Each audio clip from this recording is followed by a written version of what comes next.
Hi friends, നമുക്കൊന്നൊരു വചനം വായിച്ചു നോക്കിയാലോ. എല്ലാം പൂർത്തിയായി.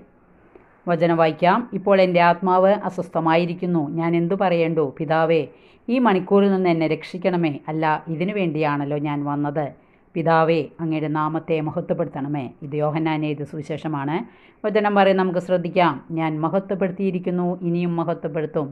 യേശുവിൻ്റെ കുരിശുമരണത്തിലൂടെയാണ് ദൈവത്തിൻ്റെ മഹത്വം ഏറ്റവും ശക്തമായ വിധത്തിൽ പ്രകടമായത്. ഏകജാതനെ നൽകാൻ മാത്രം ലോകത്തെ സ്നേഹിച്ചതിലൂടെ പ്രകടമായ മഹത്വം. സന്തോഷത്തോടെ സംതൃപ്തിയോടെ യേശു പിതാവിൻ്റെ കരങ്ങളിൽ സ്വന്തം ജീവൻ സമർപ്പിച്ചു. എല്ലാവരുടെയും രക്ഷയുടെ അടിസ്ഥാനമാണ് ഈ അനുസരണവും സമർപ്പണവും. മരണം അവസാനമല്ല, പിതൃഭവനത്തിൽ പിതൃഹൃദയത്തിൽ പ്രവേശിച്ച് എന്നേക്കും ജീവിക്കുന്നതിൻ്റെ തുടക്കമാണ് അത്. അതിന് ഒന്നു മാത്രം ആവശ്യം, പിതാവ് ഏൽപ്പിച്ചിരിക്കുന്ന ദൗത്യം പൂർത്തിയാക്കുക എന്നുള്ളത്. വായന ഇഷ്ടപ്പെട്ടെങ്കിൽ ലൈക്ക് ചെയ്യുക. താങ്ക്